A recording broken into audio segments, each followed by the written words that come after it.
Olá a todos, eu sou o Caleb Elias de Carvalho Barbosa e você está no canal Reforma e Teologia. Seja muito bem-vindo a mais um episódio da nossa série especial sobre a doutrina bíblica da predestinação. No vídeo anterior, vimos que a criação não foi um ato aleatório ou desconectado do propósito eterno de Deus, mas sim o início da execução visível de seu decreto imutável. Hoje, avançamos para uma questão ainda mais profunda e fundamental. Por que Deus criou todas as coisas? Qual é o propósito último da criação? Este vídeo tem por objetivo demonstrar que o propósito da criação está intrinsecamente ligado ao decreto eterno e à predestinação, de forma que nada foi criado, seja o visível ou o invisível, nada do que foi criado existe por si mesmo ou para si mesmo, mas para a glória de Deus e para o cumprimento do seu plano soberano em Cristo.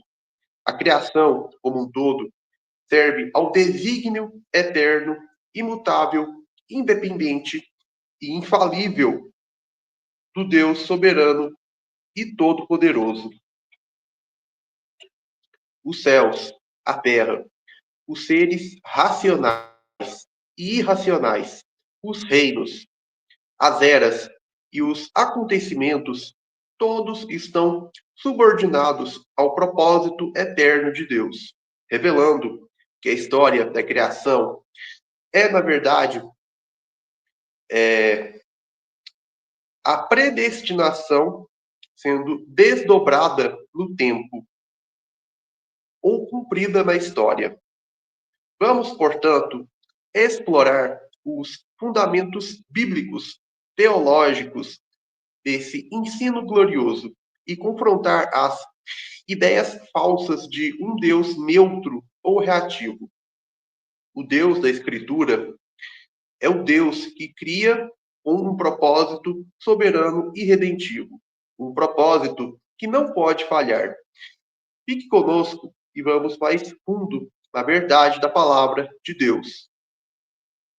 Bem, Deus criou todas as coisas com um propósito ulterior à manifestação da sua própria glória. Esse é o princípio fundamental da cosmovisão cristã bíblica e reformada. A criação não existe por necessidade, acaso ou experimentação divina. Deus não cria por carência, tédio ou para descobrir o que poderia acontecer. Ele cria porque determinou, em seu eterno conselho, glorificar a si mesmo por meio de tudo o que existe, tanto na ordem da natureza quanto na ordem da redenção e da condenação. A Escritura é clara ao afirmar que os céus proclamam a glória de Deus. Salmo 19:1. E que todas as coisas foram criadas por meio dele e para ele. Colossenses 1:16. Não há aspecto da criação, do mais colossal ao mais ínfimo, que não esteja ordenado a esse propósito glorioso, revelar quem Deus é em seu poder, sabedoria, justiça, misericórdia, soberania e santidade. A glória de Deus é, portanto, o fim último da criação. E esse fim não é uma possibilidade ou um desejo frustrável, mas um desígnio certo e infalível, pois ele mesmo afirma: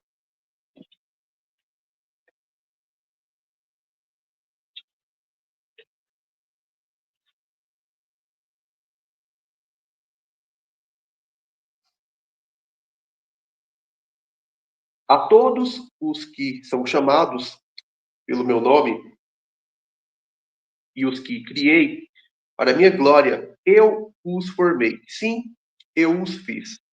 Isaías 43, 7. Além disso, em Romanos 11, 36,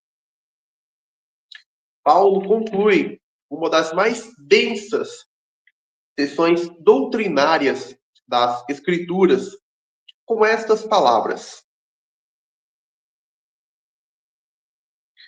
porque dele, e por ele, e para ele são todas as coisas. Glória, pois, a ele eternamente. Amém.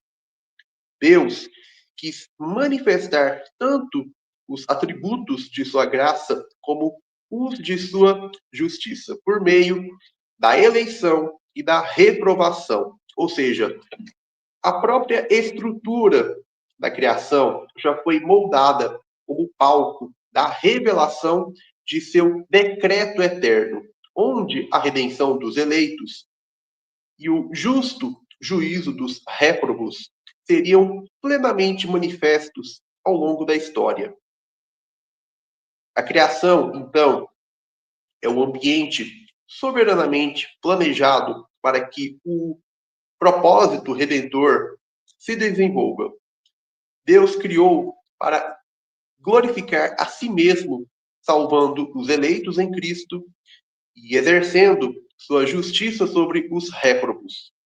Tudo segundo o beneplácito de sua vontade.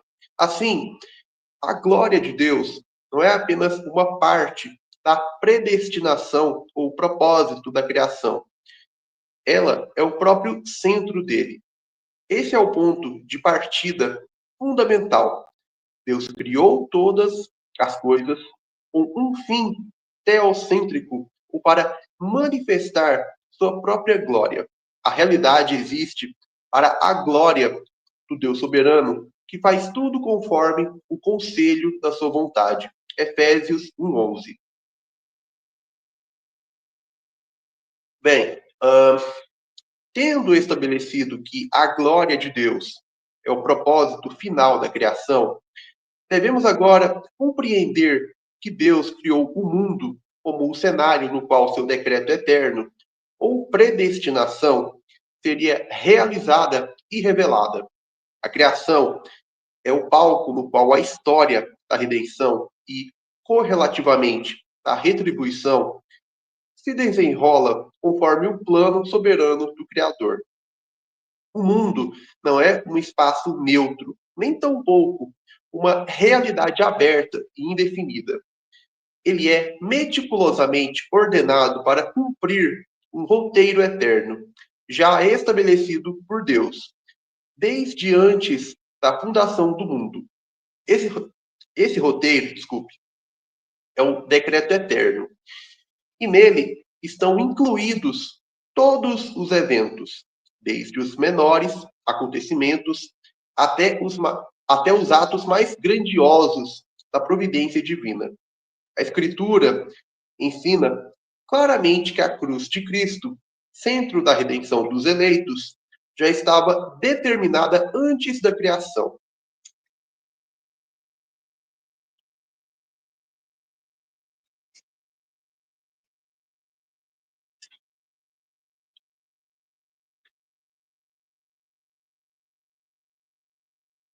Do Cordeiro que foi morto desde a fundação do mundo. Apocalipse 13:8.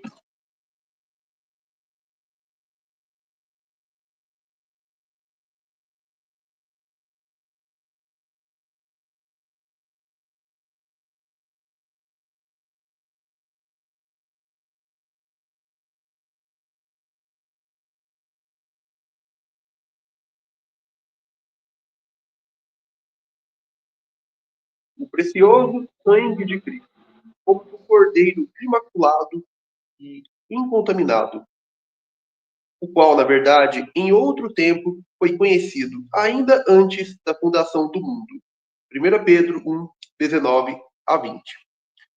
Isso mostra que a encarnação, morte e ressurreição de Cristo não são reações ao pecado de Adão, mas partes centrais do propósito eterno de Deus ao criar o mundo. O pecado foi decretado para que a cruz se manifestasse. A queda foi ordenada para que a graça fosse exaltada. E tudo isso visa exaltar os atributos de Deus: justiça na punição dos réprobos e graça na salvação dos eleitos.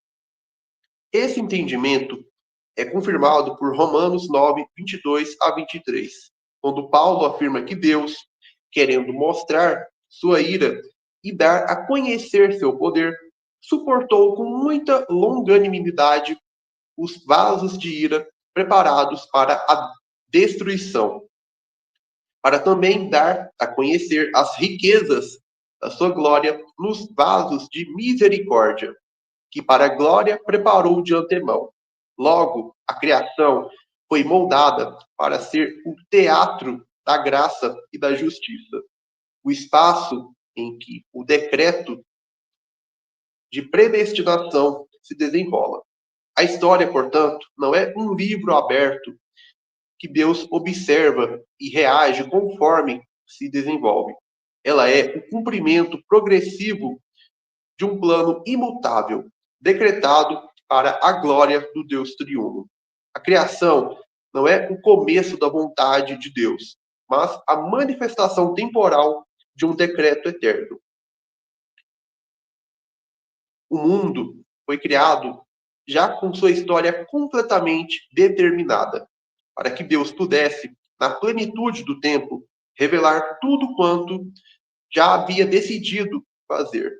A criação é, então, necessária para a execução do decreto, né, ou predestinação de Deus. Pois é nela que os eleitos seriam chamados, justificados, santificados e glorificados. E é nela também que os réprobos seriam deixados a própria, eles seriam cegados, endurecidos e julgados por Deus. Ambos os grupos existem para que os atributos de Deus brilhem com máxima clareza e glória.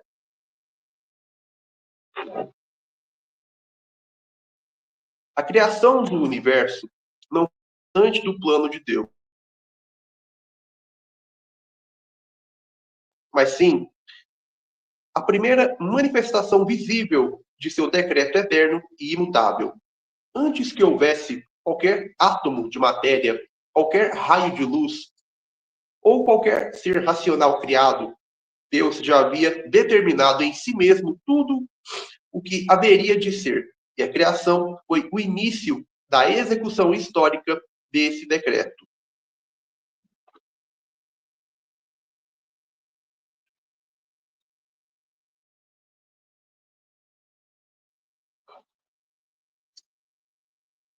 Salmo 33, 6, 9 declara: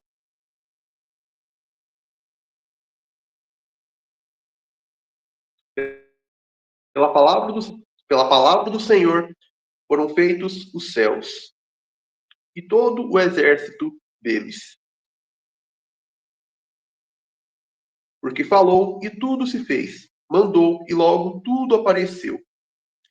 Isso significa que o ato criador foi simplesmente o resultado da vontade soberana de Deus, sendo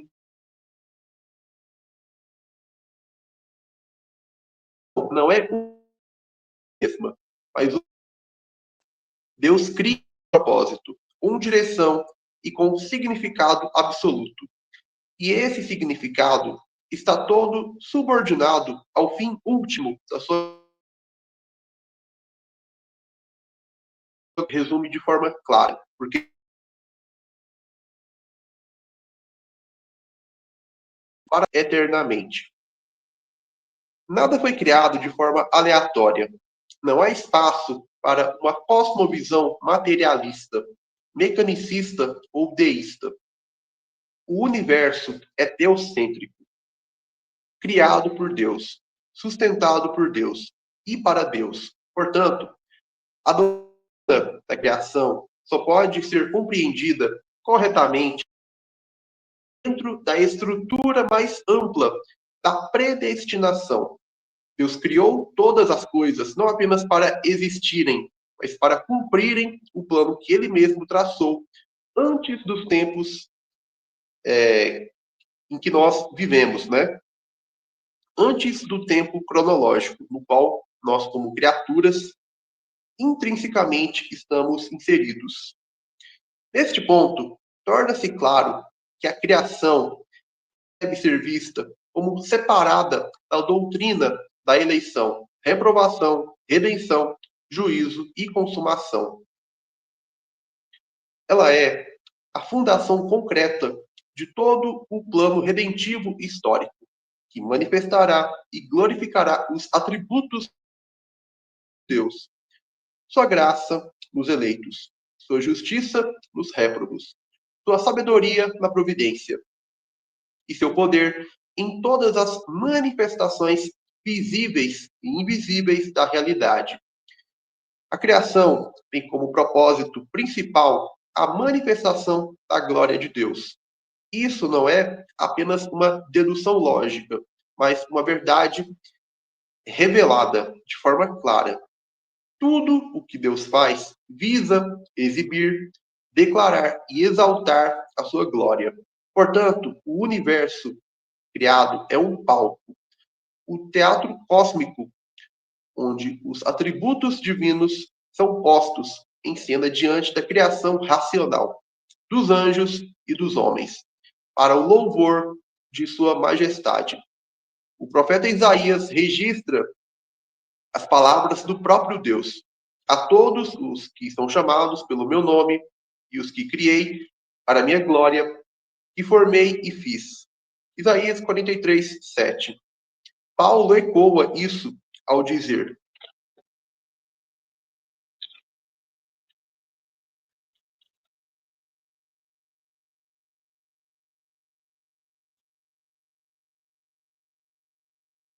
com o fim de sermos para louvor da sua glória, nós, os que primeiro esperamos em Cristo. Efésios 1:12. A criação não foi feita em função do homem, mas em função de Deus. O ser humano não é o centro do universo, Deus é. O propósito da criação não é a felicidade da criatura, mas a glorificação do Criador. O universo existe para refletir a majestade do Deus eterno e tornar visíveis, dentro do espaço e do tempo, seus atributos invisíveis.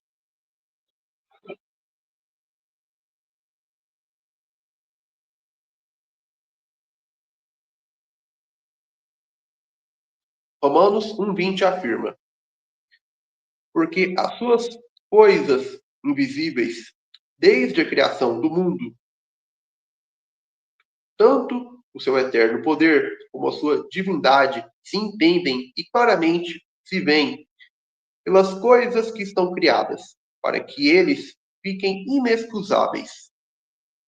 O mundo, portanto, é repleto de propósito, de manifestação do propósito, não é melhor dizendo. Ele é sacramental no sentido de que aponta continuamente para o Criador, as leis da natureza, né, ou física, a beleza da ordem, a profundidade da inteligência, presente nas estruturas da realidade. Tudo proclama que Deus é glorioso.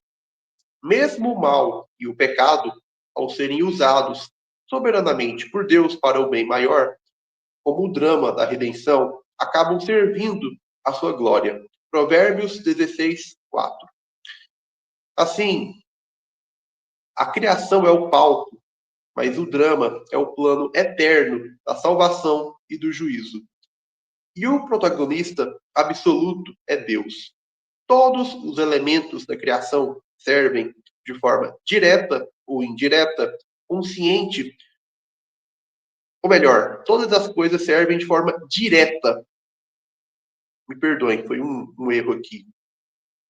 Todas as coisas servem de forma direta para glorificá-lo. Para muitos cristãos, influenciados por filosofias humanistas, É escandaloso afirmar que Deus é igualmente glorificado na condenação dos réprobos, como na salvação dos eleitos. No entanto, essa é precisamente a doutrina revelada nas Escrituras. Deus é glorificado ao manifestar sua misericórdia e graça sobre os vasos de honra, assim como ao demonstrar sua justiça e ira sobre os vasos de desonra. Ambas as categorias foram preparadas, conforme o eterno conselho divino, para seus respectivos fins. Paulo afirma com clareza em Romanos 9, 22 a 23.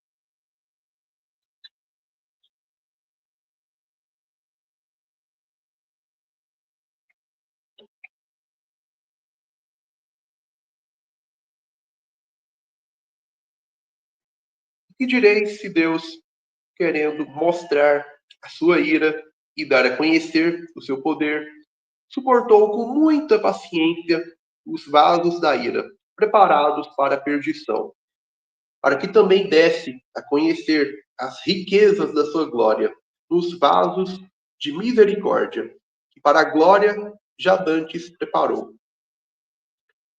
Esse texto ensina que tanto os vasos de ira quanto os de misericórdia fazem parte de um único e soberano plano, com o objetivo de revelar aspectos distintos da glória de Deus. A redenção revela o amor, a graça e a paciência de Deus. O juízo revela a sua santidade, justiça e poder. Deus não é glorificado apenas por salvar, mas também por julgar. A cruz é a mais grandiosa demonstração disso, pois ali se manifestam, ao mesmo tempo, a misericórdia e a justiça. E o inferno eterno é a continuação da revelação dessa justiça. O lago de fogo é a proclamação perpétua da santidade de Deus e de seu ódio contra o pecado. A salvação não seria plenamente gloriosa se a justiça não fosse plenamente exercida contra os ímpios. Na teologia reformada, isso é essencial. Deus é glorificado em tudo. A história da redenção não é uma tentativa de Deus consertar um plano falido, mas a execução perfeita de um propósito eterno e glorioso. O que se revela, portanto, é que tanto a eleição quanto a reprovação são atos da vontade soberana de Deus, realizados para que a plenitude de seus atributos seja conhecida e reverenciada. O inferno não é um defeito do plano divino, é parte necessária dele. O juízo eterno não contradiz o amor de Deus, antes o exalta, pois mostra que seu amor é santo e que sua graça é verdadeiramente imerecida. Se todos fossem salvos, não haveria juízo, e a justiça divina não seria conhecida. Se todos fossem condenados, a misericórdia não se revelaria. Mas, ao salvar uns e condenar outros, Deus demonstra toda a sua glória. A predestinação só pode ser compreendida corretamente quando inserida dentro da estrutura mais ampla da doutrina bíblica da causação divina. Ou seja, da verdade de que Deus causa, sustenta e direciona absolutamente todas as coisas.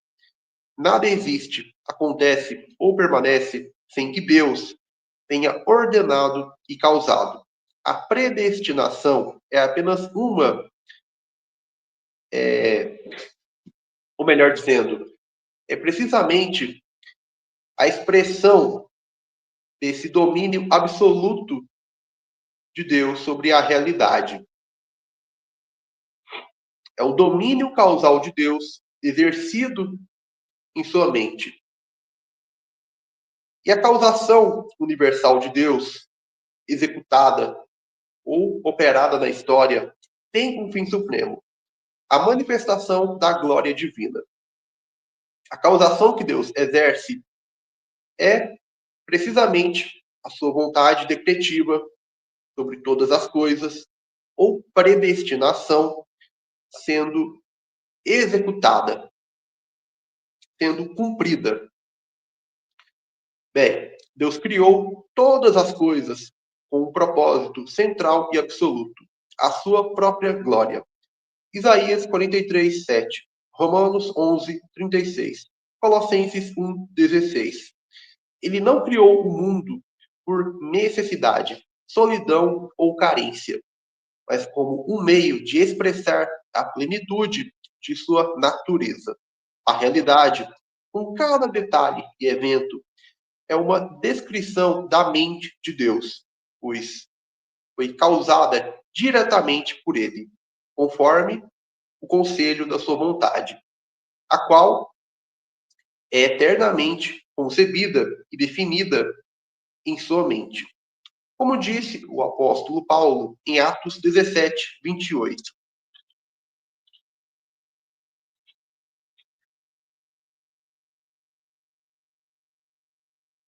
Porque nele vivemos e nos movemos e existimos.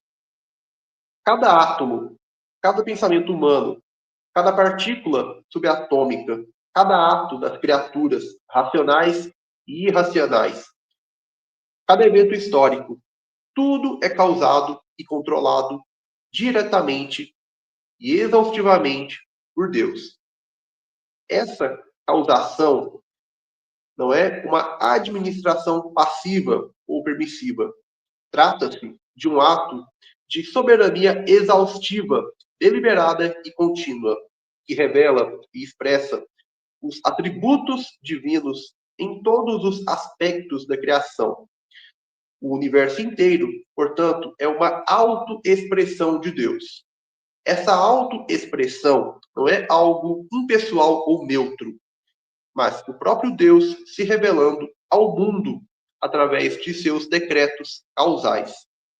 Se Deus é glorificado tanto na salvação como na condenação, Romanos 9, 22 a 23, ele também é glorificado ao causar o nascimento de um pardal, Mateus 10, 29, ao endurecer o coração de um rei, Provérbios 21, 1, ao dirigir os atos dos ímpios, Atos 2, 23, ao ordenar todas as coisas para o bem dos seus eleitos, Romanos 8, 28, e ao conduzir a história inteira para a consumação do seu reino, Efésios 1, 11.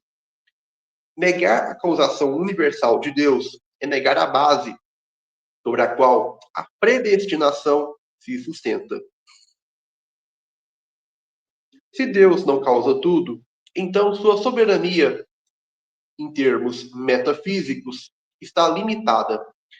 E a predestinação também é limitada ou então falha.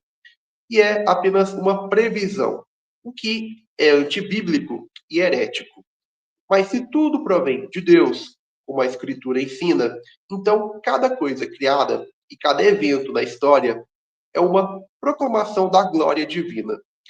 Essa verdade coloca o ser humano no seu devido lugar, criatura dependente, contingente, serva, e coloca Deus no lugar que lhe é devido, a causa primeira de todas as coisas, o Senhor absoluto da realidade, o autor da história, o revelador de si mesmo, em tudo o que existe, acontece ou é conhecido.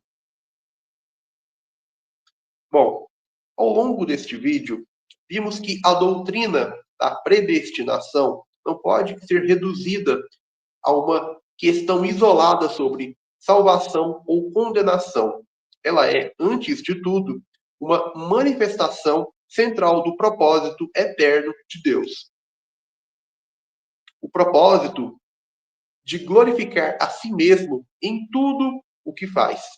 A predestinação é um aspecto inseparável do decreto divino que fundamenta a criação, a história, a redenção e o juízo. A criação existe para expressar a glória do Criador. E cada elemento dessa criação, inclusive os destinos eternos de indivíduos serve a esse fim supremo. Deus é glorificado tanto na demonstração de sua justiça ao condenar os vasos da ira, quanto na manifestação de sua misericórdia ao salvar os vasos da misericórdia. Romanos 9, 22 a 23. Tudo isso é resultado do seu decreto eterno e soberano, o qual ele mesmo executa por meio de sua causação direta e universal. Deus é glorificado não apenas nos resultados finais, mas em cada aspecto do processo histórico e existencial da realidade. Ele é o autor de cada evento, o sustentador de cada existência, o ordenante de cada fim. Tudo o que acontece é para que ele seja conhecido, temido, adorado e exaltado. A predestinação, portanto, não é um escândalo a ser suavizado, nem uma doutrina a ser escondida ou reinterpretada à luz de sensibilidades humanas. Ela é uma verdade gloriosa, sólida, imutável, revelando um Deus que é absolutamente soberano, absolutamente justo e absolutamente digno de ser temido e amado. Rejeitá-la é rejeitar a estrutura da realidade revelada na Escritura. Afirmá-la é render-se à majestade de um Deus que governa todas as coisas conforme o conselho da sua vontade. Efésios 1:11. Como conclui o apóstolo Paulo, diante da profundidade dessa verdade?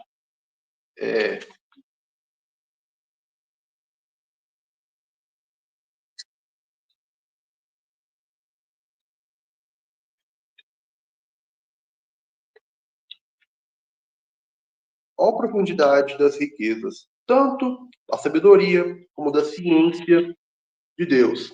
Quão insondáveis são os seus juízos e quão inescrutáveis os seus caminhos. Romanos 11, 33. O ensino bíblico não nos leva ao fatalismo, nem à presunção, mas ao temor reverente e à adoração sincera do Deus que reina, de eternidade a eternidade. Bom, pessoal, é isso. Vamos ficando por aqui. Eu agradeço sua atenção por ter acompanhado o conteúdo até o final do vídeo. Peço que deixe sua curtida, comente e compartilhe este vídeo com outras pessoas. Bom, vamos ficando por aqui. Um forte abraço e até o nosso próximo encontro. E que Deus te abençoe ricamente.